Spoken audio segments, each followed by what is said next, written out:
This is our autopsy from paragraphs 32 to 39. Analyzed overall, the purpose says that people have a moral responsibility to break unjust laws and take direct action rather than waiting potentially forever for justice to come through the courts. From paragraphs 32 to 33, the rhetorical analysis was that Martin Luther King believed with using rhetorical strategies helped him to achieve his purpose. In his letter, King hoped to describe the negative effects of social injustice and indicates that nonviolent protests are effective. When writing his letter, Martin Luther King kept his audience in mind, which appealed to the clergyman. He used emotional appeals and logical appeals while enduring to God and other ministers. Martin Luther King's audience was mainly adulting to God.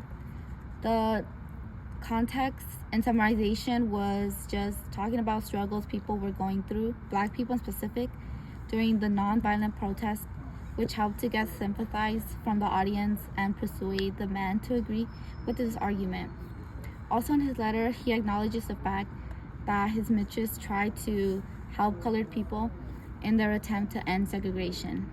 Martin Luther King starts off the letter by using strong ethos appeals by establishing his creativity to men after he refers them to the outsiders coming in. He starts by addressing them saying, "My dear fellow clergymen." Within the letter, the audience says, addressed to the same group like mentioned. The purpose here was to inform the audience that he is passionate about this subject and refuses to back down until he achieves his goal. Lastly, it's seen in his letter and symbolizes the ongoing suffering of the Black community. Together, all the rhetorical strategies used in his letter help to persuade the men to help end racial segregation. He uses words like passion and powerful in combat. This helps to indicate the need for reinforcement in the South. These type of words help to convey his emotion and show King's deep hatred for segregation. His definition shows how deeply Black people in the time were suffering. It appeals to the emotions of the clergyman, gaining sympathy for them. Analyzing paragraphs 32 through 39, the ethos analysis begins with him revealing that he is disappointed in the as stated white church and its leadership. By including this, he is clearly insulting the audience, the clergyman in specific.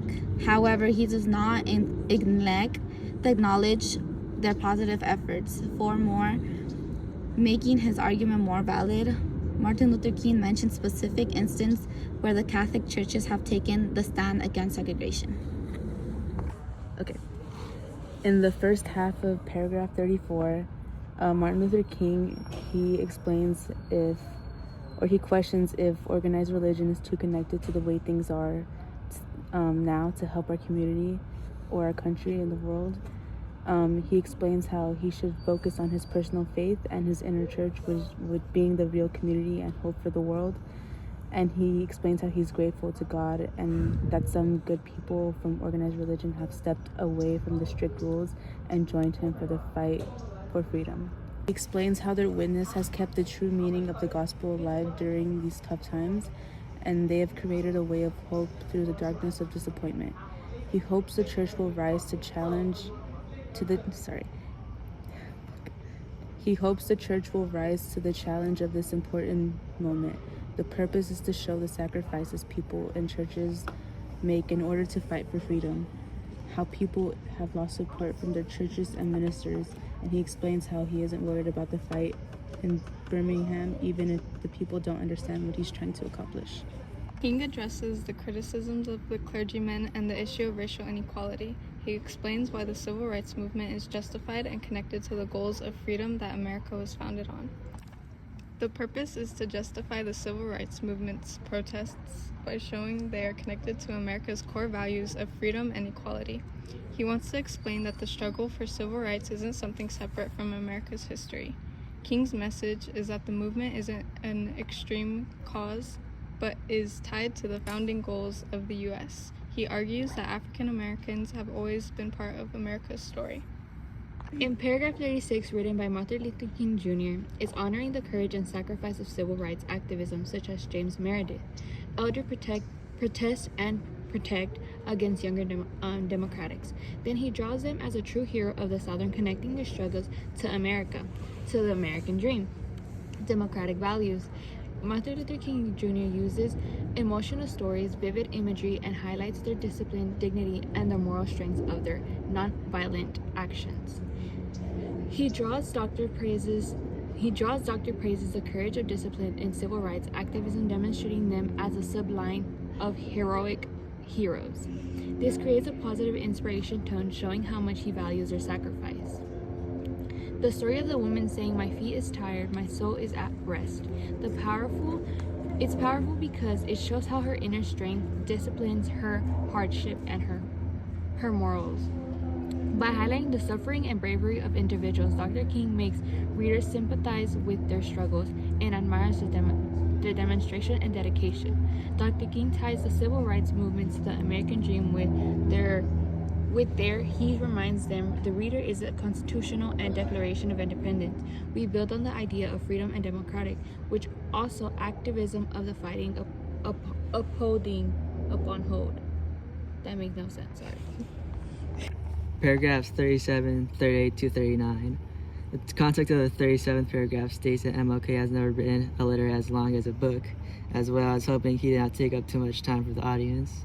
MLK tells us about what he's been doing in his jail cell, how he has nothing better to do to spend his time, other than pray, write, or stain his thoughts.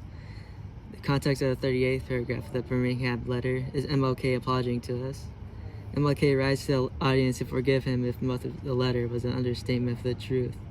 He says the same for if it was an overstatement. This was done mainly because he does not want to show an unreasonable patience or a patience that aroused him to settle for anything other than his brotherhood. The final paragraph, 39, MLK writes to the audience that he hopes his letter finds us all in faith. He wishes to meet every one of us as a fellow Christian. His final sentence in the letter is a wish for racial prejudice to finally disappear from our communities, where we should all be brothers in arms. He ends his letter with a sentence, "Yours for the cause of peace and brotherhood, Martin Luther King Jr."